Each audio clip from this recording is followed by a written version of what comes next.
And then we go to Facebook Live.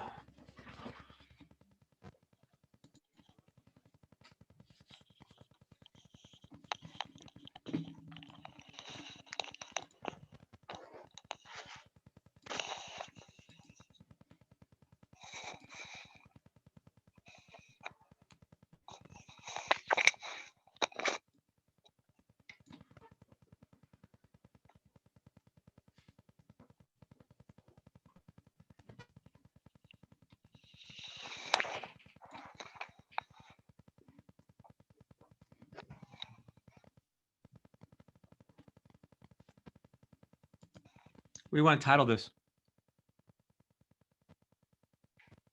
Top strategies to save money.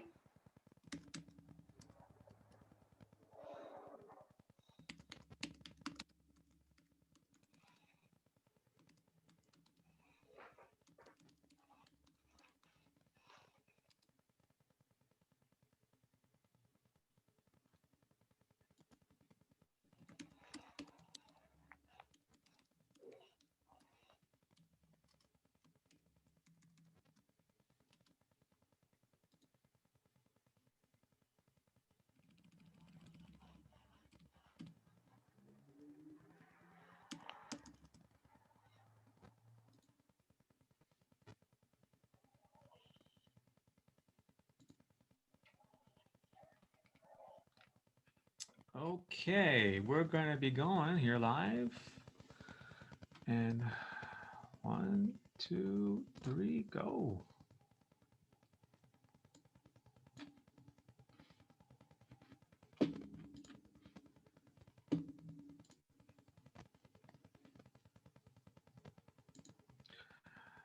Okay, I think we're live again here on a Monday morning. And I want to thank you, Nadine Lajoie, for joining me for my second live of the morning. I've been cranking them out. And as everybody knows on my side, I'm very eclectic with my friendships. I have so many beautiful, amazing friends, and you are one of them, my friend. Thank you so much for being here. Now, what's special about Nadine, she is a tax strategist.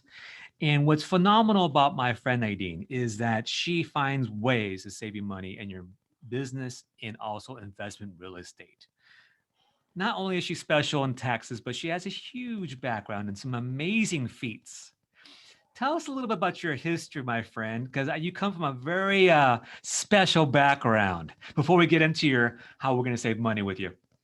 Hey, thank you so much, Tony, for having me. And yes, I'm a little girl from a little farm in Quebec, 1 hour and a half drive from Quebec, and I was bored all my life when I was there, and I was depressed. And finally, I learned plenty of things. I was a champion volleyball player, and I learned a lot in business later on. And because when I studied in actuarial science, for me, mathematics, my piano, my guitar, my singing, everything kind of brought me into life because when you stop dreaming, you Hmm. stop living. And I was feeling like that when I was young. So that's why I realized so many things later on in my life.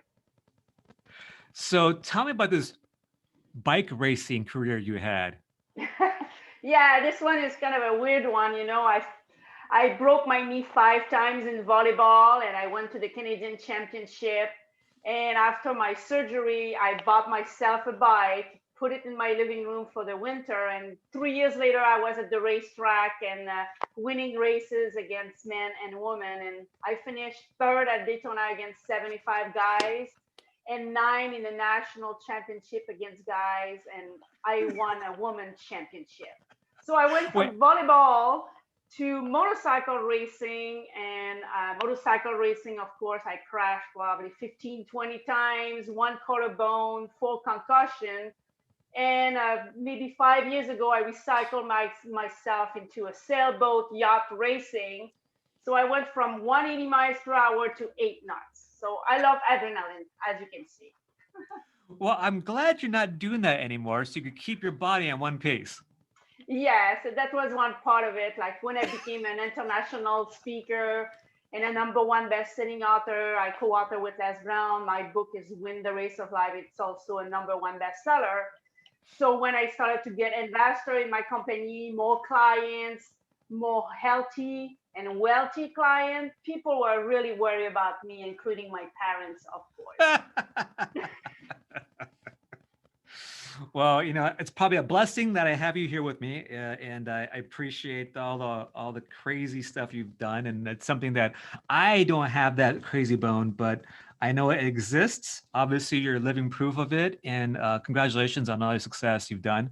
It is not an easy sport, but most importantly, why we're here today is because of the fact that you have other skills, and you've been able to save tremendous amount of money for business owners and real estate investors. Can you share a little bit about how that happens and what you do to offer that kind of savings for people? Yeah, thank you so much. And as I said, I studied in actuarial science. So my goal was to become an actuary in 1989. We were already talking about the funk in 2020s, 2030s, because of the baby boomer will get more money out of the market than the money in, and everything that is paid by our taxes. So the government has a lot of different tax strategies that most people don't know because unfortunately everybody is tired to pay too much taxes. Everybody, we agree we need to pay a fair amount of taxes. We make money, we pay taxes. Fine with that. But why are the rich are getting richer and the poor are getting poorer? It's because of lack of education, lack of knowledge, or lack of the big specialists out there. Because the middle class, we don't have money to pay 20, 50 grand for a tax strategist at KPMG or these kind of firms. So when I was a financial planner in Montreal, mutual fund broker, insurance broker, I was lucky and blessed that 3 years and a half in the business, I built my first $10 million tax shelter tax strategy for a $1 million client.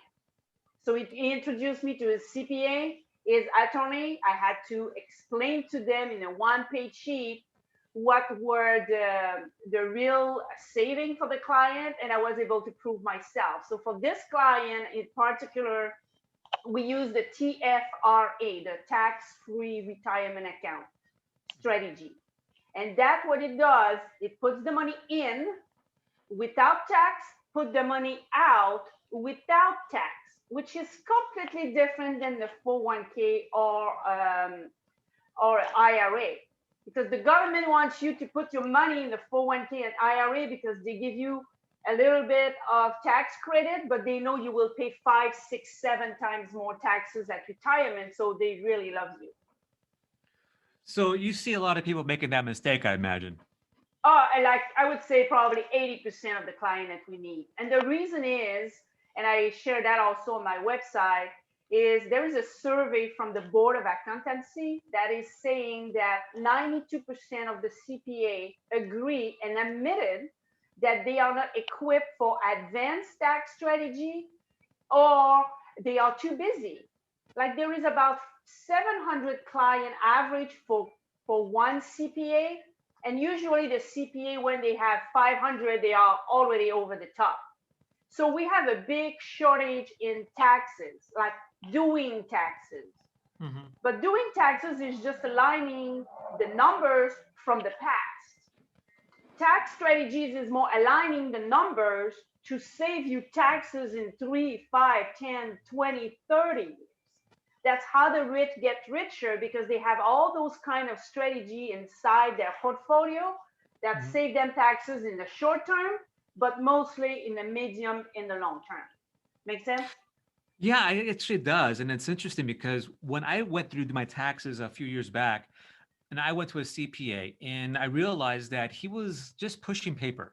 He wasn't giving me insight or actually giving me guidance on how to structure future business transactions, where to put money and how to manage all that. And I realized I wasn't a huge client of his. He was very successful. He's managing multi-millions of dollars.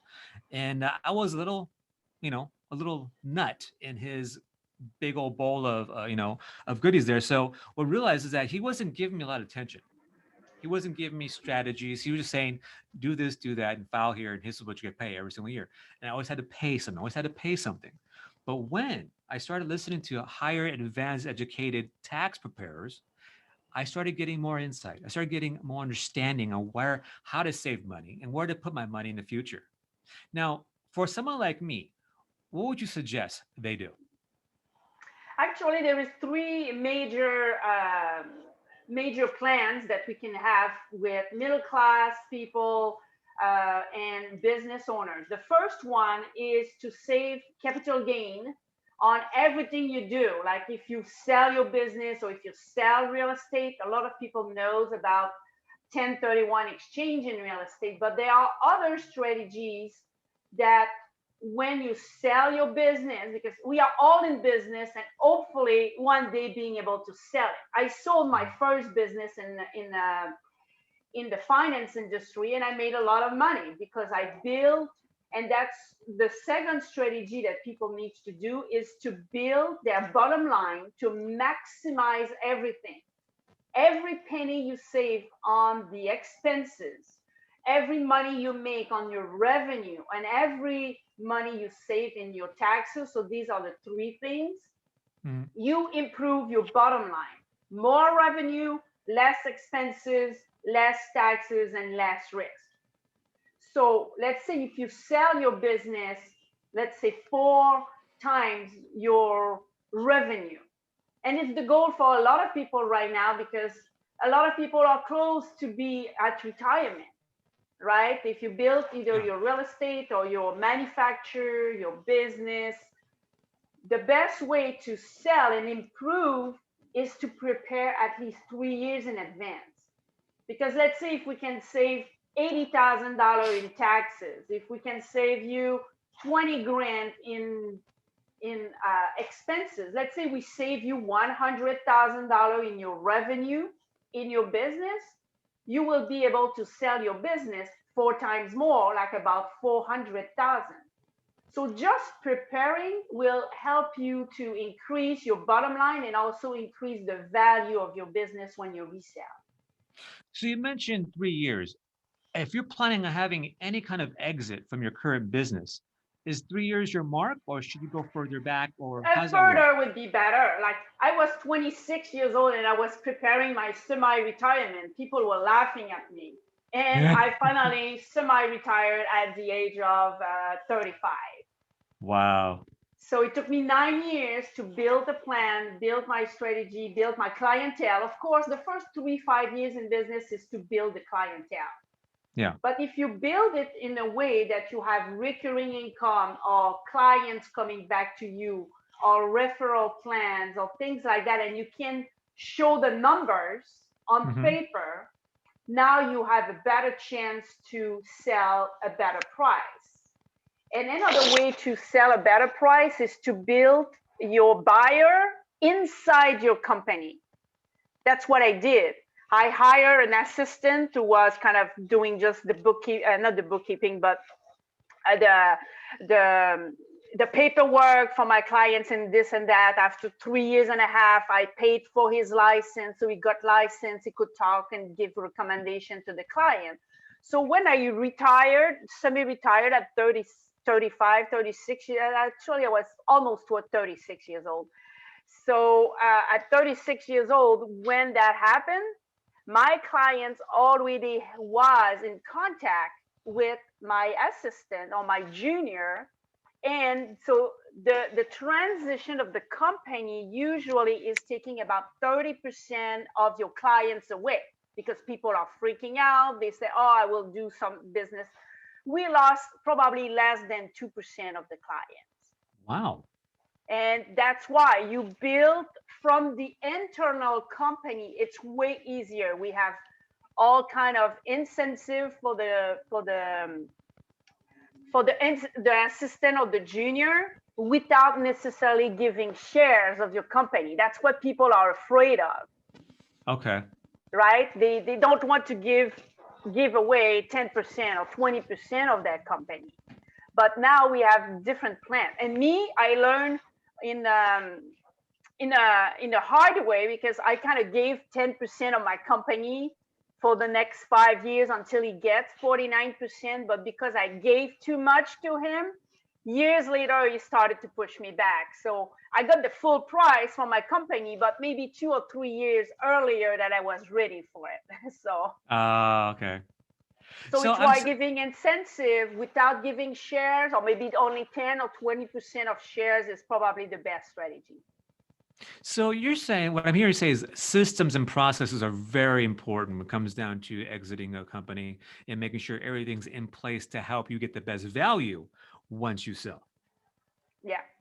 Yeah. And system and process, and I know you are also in real estate, it's it's it's the nerve of the game, right? The money is in the follow-ups. The money is in your system, how you connect with your client. What is your script? I'm not a script girl, but I'm a bullet point girl, right? So I will have 3 bullet points or 5 bullet points, and I will have a system on how to communicate with my clients. Some clients are every quarter, some clients are every semester, some clients are every year or two. But once you get those system in place, that could be the bookkeeping system, the business system, the marketing system, the tax system. So everything needs to be documented, not to the point to just spend too much time with meetings and reports and this and that. A little 5-10 minutes reports, maybe once or twice a week, is kind of enough to really establish those systems. You put that on a Word document, so like that, when you change assistant or you change a business partner or you have a new venture or a new business partner, you just kind of duplicate and replicate those systems, and you improve them every time too, because not everything that worked 5 years ago works this year. Right? So with COVID and all that, it's why it's a repetition, and it's a system and process. And I love to teach my clients on that too, either in real estate or in business or in marketing, because the basic is always the same. The basic is always the same. It's just people needs to be disciplined. The same thing like with the 21-day new habit, right? If you are a business owner or business coach or personal coach, like it's one of the first things that we learn, how to have better habit. And it's the same thing in business and in taxes too. Right. Well, I understand you mentioned before we got on live that there was a report that you can help support people in getting connected with you and getting a clearer picture of what's going on. Yeah, and thanks for mentioning that. We have 45 different tax strategies. We have more than that, but like 45 is kind of the core of those strategies. And on my website, I have the top 7. And the free report, it takes about maybe 5 or 6 minutes for people to complete, but that gives us kind of a more holistic and proactive approach. And out of the 45 strategy, I would say probably most people are coming back with 6, 7, 8 strategies. Some people maybe 12 or 15, like the higher end. And of course, in real estate, we have a lot of those strategies that are pretty amazing. Like a $12 million building, we can save you probably $600,000 in taxes every year. So it's pretty amazing. This is a commercial and residential? Do you do both? It's commercial. Yeah, we do both. Actually, the rental property, multiplex, commercial, we need about for that strategy that I talked to you about, the MIS or the PIF, like a lot of those strategy, you need something about over $1 million or maybe 700, 800. But here in California, pretty much everything is over $1 million. So we can use those strategy for most of the clientele. And what is the beauty of it is right now, because it's hard to do the 1031 exchange because the market is too high, the deal disappearing too fast to do a 1031 exchange. People don't want to wait. So with that strategy, people can get 93.5% in their pocket within 7 to 14 days. So for fix and flippers, or even for realtors or real estate broker, being able to bring to their client a strategy that will get their money faster into the market to do the fix and flip or to downsize, right? The 1031, you cannot do it if you downsize, you're losing a portion of the tax saving, or people who are retiring and they don't want to invest in real estate anymore, or somebody who is selling their business, right? They want the money in their pocket without having to pay 40% or 35% in taxes. So that strategy brings people 93.5%. So your cost is only 6.5% instead of 30-40% tax bracket. So it's a Big pretty good difference. saving. Yeah. Yeah. Especially when you're on $1 million mark, that money makes a big difference and that huge value there. Yeah, and here in California, and we do many states, and we also having experts in Canada and Europe, and now I have a couple of contacts in Australia too. Is most people, they cannot afford to pay the taxes and keep the retirement going, because a lot of people are building their business or their real estate Mhm. as an income strategy or as a retirement strategy. But if you take off 30 or 40% out of it, it doesn't leave you a lot of money, right? And you really need to save those taxes. The 1031 exchange is amazing. Unfortunately, it doesn't work in every cases, and we have 2 or 3 different strategies that just to bring the client up to par, paying only 6.5% instead of the taxes.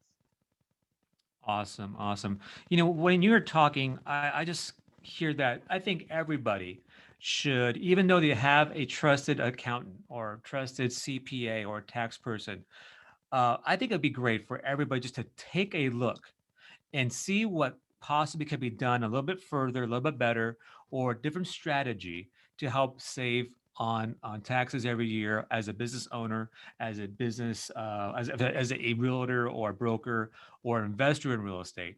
I think it's always great to take a stab and see what else is out there and take a shot at learning a little bit more about maybe saving additional money for the end of the year. How can people get a hold of you, Nadine? They can get a hold of me on my website, Nadine Lajoie, NADINELAJOIE.com. And you get that free report. And as you said, it's always good to at least having a second opinion. And like the doctors, a regular doctor doesn't do the same thing than the cardiologist and the eye doctor and the ear doctor and the shoulder doctor, right? Everybody has their own strategy. And let's say in trust, there is like 165 trusts out there. It's impossible for one person to know everything, right? With the 45 different strategy we have 45 different experts. That's what they do day in and day out. The CPA is doing one thing. I'm kind of more the general doctor. I can help people probably 80% of the way. And the extra 20%, that's where that free questionnaire is really awesome. And we are able to get to the next level to save taxes and save money for your retirement and your business. Beautiful. Nadine, thank you so much for being here with us and sharing your wisdom and giving us an opportunity to look at another way of dealing with our taxes and having another strategy perhaps to help in future retirement. Thank you so much, my Thank you friend. so much. Have a good day. All right.